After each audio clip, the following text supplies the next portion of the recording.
सबसे अच्छी बात जो मुझे बजट की लगी वो ये है कि हमारी जो इंटरनेट कनेक्टिविटी है, वी नो कोविड के बाद से ऑनलाइन एजुकेशन का कितना इम्पोर्टेंस हमें समझ में आया है। तो उसके लिए सबसे ज़रूरी चीज़ है इंटरनेट। तो इंटरनेट के लिए जैसे बजट में काफ़ी इन्वेस्टमेंट वगैरह देखा गया है कि वहाँ पर हमारी गवर्नमेंट उस पर खर्च करेगी। तो वो लेकिन मेरी चिंता दो बातों को लेकर के है जिसमें उत्तराखंड जूझ रहा है, और वो केवल इसी गवर्नमेंट की नहीं है, पहले से चली आ रही है। एक तो पलायन है। पलायन को हम कैसे रोकें, इस तरह की हम जो योजनाएं हैं वो लेकर के आए, क्योंकि वो सामरिक दृष्टिकोण से बहुत महत्वपूर्ण रखता है, क्योंकि चीन का बॉर्डर हमारे साथ लगता है। उत्तराखंड सरकार का बजट पेश हुआ है और ये जानते हैं बुद्धिजीवियों से कि आखिर बजट में क्या है और प्रदेश में कितनी उन्नति देगा ये बजट। बात करते हैं। मैं क्या है बजट में, क्या देखा आपने? बजट उत्तराखंड का बजट जो है, जो प्रस्तुत किया गया है वित्त मंत्री के द्वारा, तो ये एक कुल मिलाकर के देखने में लग रहा है कि एक संतुलित बजट है। और यदि हम इसमें देखें तो इसमें युवाओं के लिए और शिक्षा के लिए जो है पहली बार पर्याप्त मात्रा में जो है धनराशि अवमुक्त की गई है। तो ये एक अच्छी बात है। एक तरफ युवाओं को रोजगार देने की बात हो रही है और स्वरोजगार की भी बात हो रही है। तो स्टार्टअप के माध्यम से एक बड़ी धनराशि जो है इसमें अवमुक्त की गई है। तो मुझको ये लगता है कि जो उच्च शिक्षा में युवा आ रहे हैं तो उनको अपने स्टार्टअप को, अपने कौशल को दिखाने का मौका मिलेगा और उसके साथ साथ इसके माध्यम से जो है वो अपने स्टार्टअप को तैयार कर पाएंगे। तो मेरे को ये लगता है कि एक संतुलित बजट है।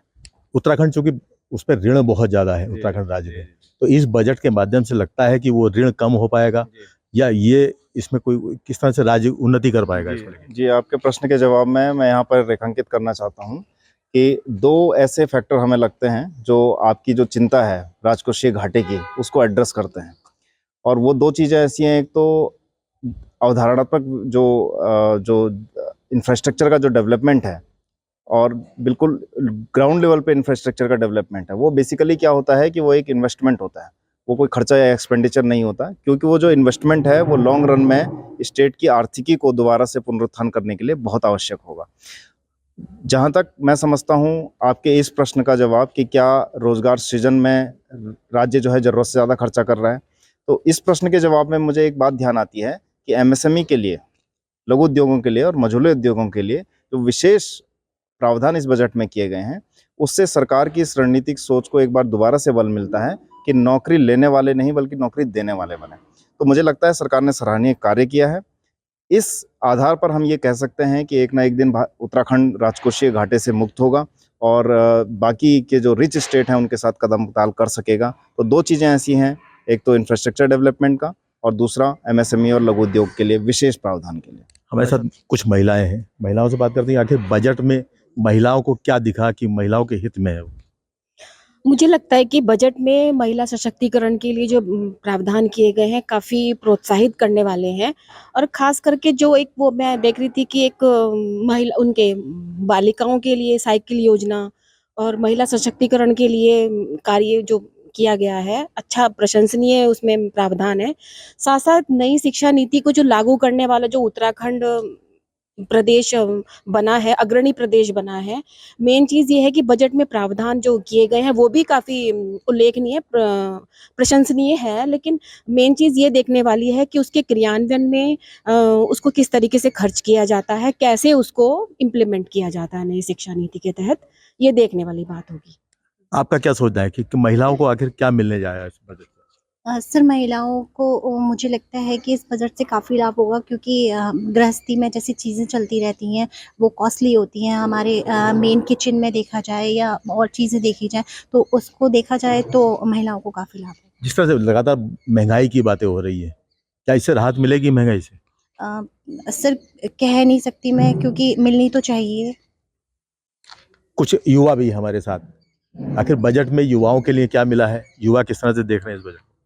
सर, जैसे कि हमने अभी बजट में देखा, सबसे पहले तो अगर मैं बात करूं, क्योंकि हम हायर एजुकेशन से जुड़े हैं, तो सबसे अच्छी बात जो मुझे बजट की लगी वो ये है कि हमारी जो इंटरनेट कनेक्टिविटी है, वी नो कोविड के बाद से ऑनलाइन एजुकेशन का कितना इम्पोर्टेंस हमें समझ में आया है। तो उसके लिए सबसे ज़रूरी चीज़ है इंटरनेट।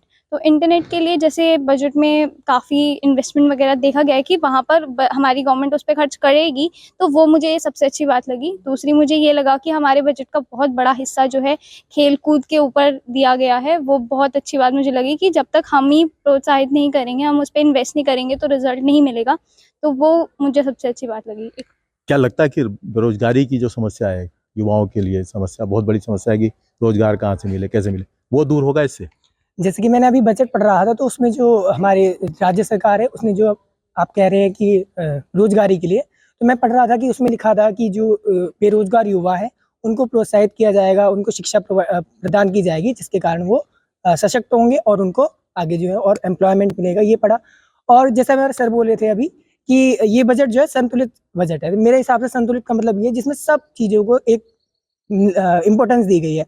मैंने इसमें देखा पर्यावरण को ध्यान में रखते हुए बहुत सारे सुझाव दिए गए हैं। सिंगल यूज़ प्लास्टिक के लिए जो अब हमें इसके लिए इसको बंद करके और जो हमें इसके लिए पॉइंट आउट्स मिलेंगे वो। इसके बाद मैंने देखा कि एक देश जब ही सशक्त बनता है जब इसमें शिक्षा और स्वास्थ्य दोनों हो। तो सबसे ज़्यादा जो हमारा बजट का जो एक बजट है उसमें हमारा शिक्षा और स्वास्थ्य में है। उसके बाद जो है स्वास्थ्य में, खेल में, इन सब में दिया गया है। और मैंने अभी देखा कि हमारे जो है उत्तराखंड राज्य, इसमें एक कैंसर संस्थान बनने वाली है जो कि हल्द्वानी में बनने वाली है। तो ये हमारे उत्तराखंड राज्य के लिए बहुत गौरवान्वित करने वाली बात है।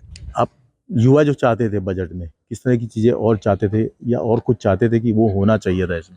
सर सबसे पहले तो ये चाहते थे कि काफ़ी जैसे आजकल क्या हो रहा है, काफ़ी लोग स्टडीज़ के लिए आउट ऑफ स्टेट जा रहे हैं। उत्तराखंड में कहीं ना कहीं ये सोचते हैं कि हायर एजुकेशन इतनी नहीं हो पा रही जितनी दिल्ली और अदर स्टेट जैसे बेंगलोर और चेन्नई जैसे काफ़ी बड़ी बड़ी होती है उनके पास यूनिवर्सिटी।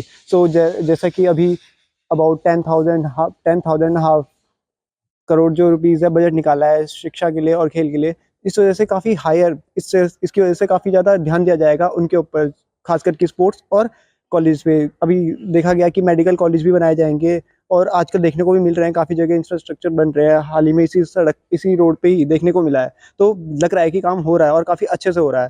तो आई थिंक 2 या 3 साल में काफ़ी अच्छा मुझे लगता है उत्तराखंड एक मेडिकल कॉलेज इन सब के लिए काफ़ी बड़ा हब बन सकता है, जिसकी वजह से काफ़ी सारी चीज़ें या तो उनको कंज्यूमर जैसे रोजगार वगैरह काफ़ी चीज़ें मिल जाती हैं। और आई थिंक कि जो इंडस्ट्रियलाइजेशन और जिस टाइप की जो शिक्षा है वही उत्तराखंड के लिए सबसे बेटर बनाती है, क्योंकि जैसा कि यहाँ की हार्श कंडीशन की वजह से कृषि करना या मतलब खेती बाड़ी करना काफ़ी हार्ड है। तो आई थिंक हम मेडिकल्स और इंडस्ट्रीज़ भी थोड़ी लेस हैं, पर मेडिकल स्टडीज़ और जो कॉलेजेस हो गए, यूनिवर्सिटीज़, हायर एजुकेशन है, उसको काफ़ी प्रमोट कर सकते हैं।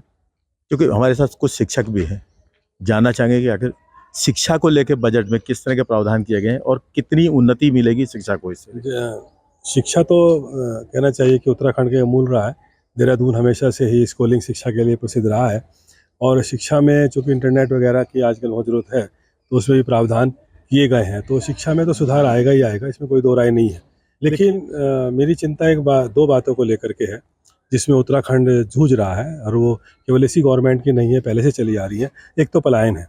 पलायन को हम कैसे रोकें, इस तरह की हम जो योजनाएं हैं वो लेकर के आए, चूँकि वो सामरिक दृष्टिकोण से बहुत महत्वपूर्ण रखता है, चूँकि चीन का बॉर्डर हमारे साथ लगता है।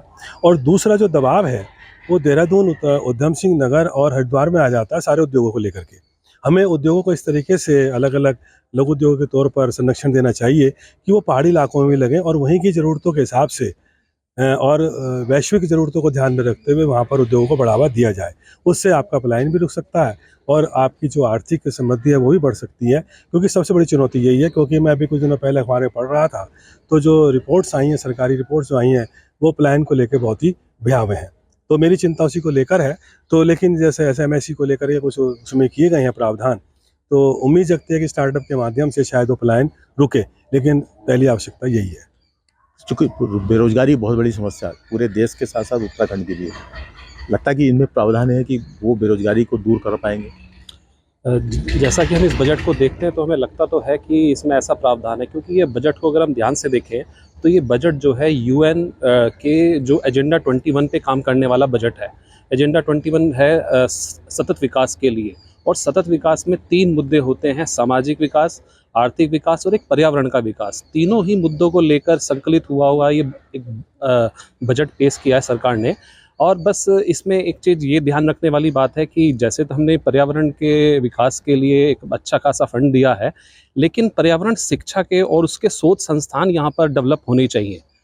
तो मैं आशा करता हूँ कि सरकार जो है इस ओर ध्यान रखेगी। उत्तराखंड सरकार के इस बजट को जहां सभी लोग संतुलित बजट मान रहे हैं, ये मान रहे हैं कि बेरोजगारी भी दूर होगी, कहीं ना कहीं महंगाई भी दूर होगी, और जो राज्य का ऋण है शायद इस बजट के बाद वो कम हो पाएगा। मुदित अग्रवाल, उत्तराखंड तक, हरिद्वार।